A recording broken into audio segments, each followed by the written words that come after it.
Initially, I was going to review Kena Bridge of Spirits like I usually review every other game, pros, cons, and a couple of jokes in between, but when I started playing it, I quickly realized that doing a simple list of facts and features wasn't going to do the game justice by any means. Because Kena is special. Special in the sense that it does something that very few games do nowadays. On one hand, it feels like every adventure game you've ever played, but on the other, it feels completely fresh. Or refreshing might be a better word. Saying that Kena is unlike anything I played this year doesn't mean that its design is revolutionary, because in fact, on paper, this game doesn't really bring anything new to the table. Safe but effective would be the best way to describe Kena on a super objective level without any emotions getting in the way. But the moment you jump in that world, that's when feelings start to arise and any potential complaint you might have about its lack of innovation completely disappears. You're left with an experience that feels warm, cozy, but also extremely nostalgic. Remember that scene in Ratatouille? Well, the same thing happened to me.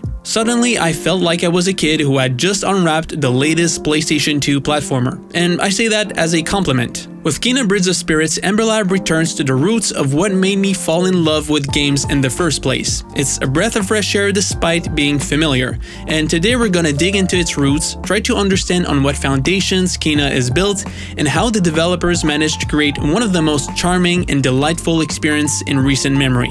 Yes, today we're gonna talk about influences in games, and you can make all the jokes you want about it. The only thing I can promise you is that I'm not going to compare it to Dark Souls, even though the combat is kinda like Dark Souls.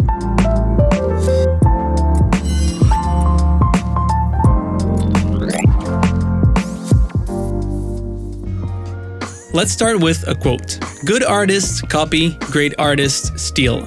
Nobody really knows who said it first. Some say it's Picasso, others believe it's actually T.S. Eliot, but that doesn't really matter. What matters is what does it mean. Basically, if you want to create art, whether it's a movie, a book, or a painting, chances are you're going to look at those who came before you. Artists you admire that could potentially give you some form of inspiration. And every artist does it. It's part of the creative process. But if you're a beginner, chances are you're going to end up simply imitating your favorite artists. But at some point, you will stop imitating and start stealing ideas to make them your own. People will still be able to see who are your influences, but they will recognize your work for what it is and not just a pale copy of someone else's work. And that's what Ember Lab did for their very first video game. They looked into the past when hunting for ideas and made something that feels profoundly personal while also being reminiscent of an entire era of games. When you look at the animation work they did in the past, it's easy to see glimpses of Kena in there, but it's also very easy to see where and when exactly in the gaming ecosystem they would start looking for inspiration. Yes, we're talking about early 2000 action-adventure platformers. But how does it translate exactly? What does a 2021 game inspired by this era looks like? Kena Bridge of Spirits is a semi-open world game. At the center of its world, you have a village that serves as the central hub. From that point, the game branches out into forests, fields, and hidden caverns that you can explore at your own pace. Well, that's not entirely true, because some areas in the game are initially locked, which means you'll need to either find specific artifacts, keys, or learn new abilities that will allow you to unlock these new locations, and you can find those things by exploring the world. The game is divided into 3 main regions. In each of them, Kena has to help corrupted spirits come to terms with regrets they might have. To do so, she has to find 3 relics for each spirit, each of them leading to new areas filled with puzzles, combat encounters, platforming challenges, and collectibles. Once you finally collect all the relics, you get a final boss fight. If this sounds remotely familiar to you, it's because 2 of Kena's main inspirations are Zelda and Metroidvanias. You have the puzzles, the lock and key system, the bosses, the backtracking, the shortcuts, and the interconnected world design. But to be honest, Kena only scratches the surface of these games and never even barely reaches the intricacy of Zelda dungeons or Metroid levels. Instead, it wants to capture the essence of those games and replicate the feeling of playing them. You still get the fun of finally unlocking a special skill, allowing you to access a new area, but never end up scratching your head trying to figure out where to go next. On top of that, you also get some Pikmin influences thrown into the mix thanks to these little creatures called rots.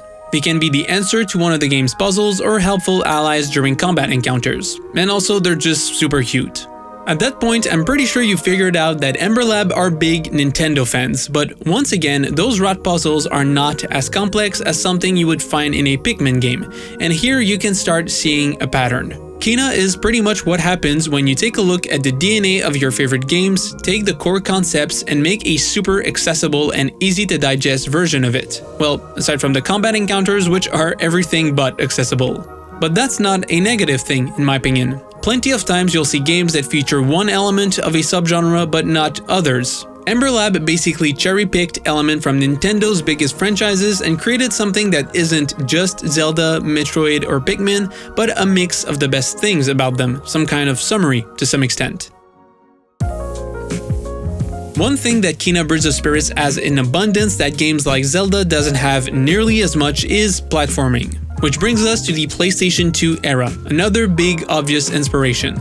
In the late 90s and early 2000s, PlayStation were looking for their answers to Mario. They wanted their very own 3D collectathon mascot platformers in the same vein as Mario 64. Initially, this took the shape of games like Crash Bandicoot or Spyro the Dragon on the PlayStation 1, but eventually they started to embrace the more open nature of the games they wanted to compete with, and that's when we got Jak Daxter on the PlayStation 2.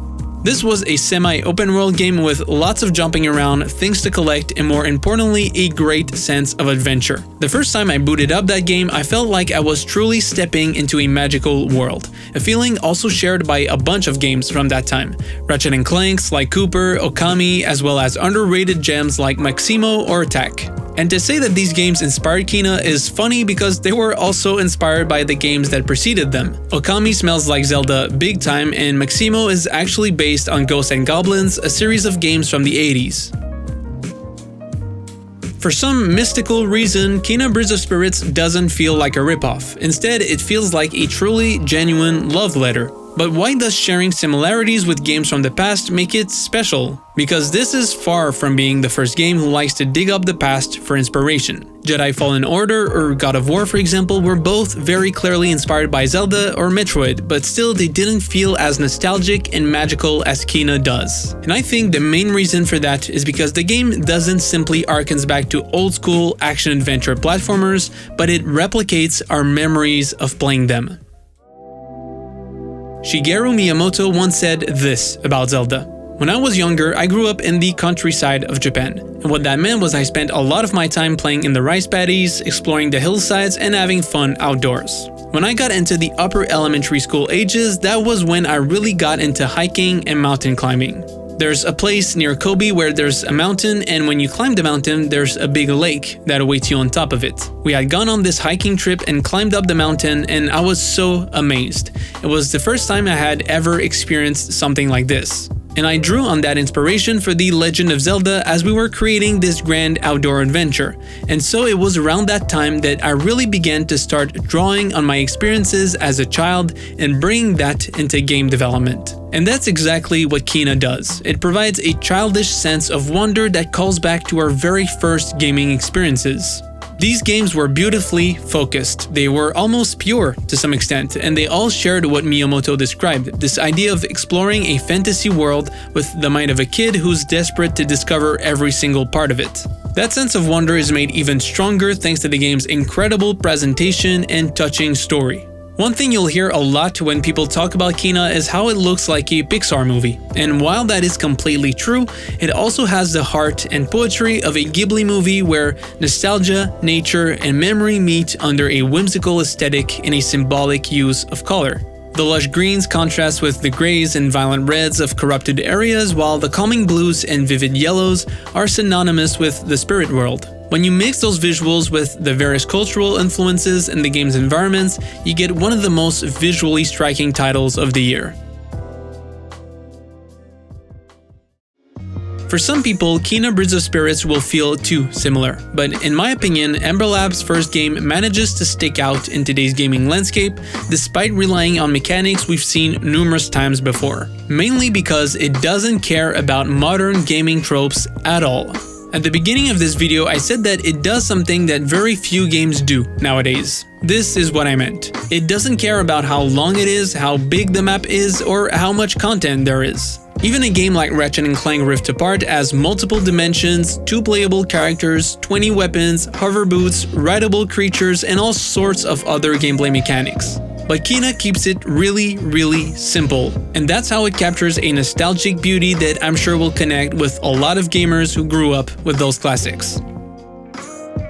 Thank you guys for watching, I hope you enjoyed this video. Kena is such a good game. I still have a hard time believing it's from an indie studio and not even a full price release. This is just insane. If you like what I do, please make sure to drop a like on this video and subscribe for more. I'll see you guys later.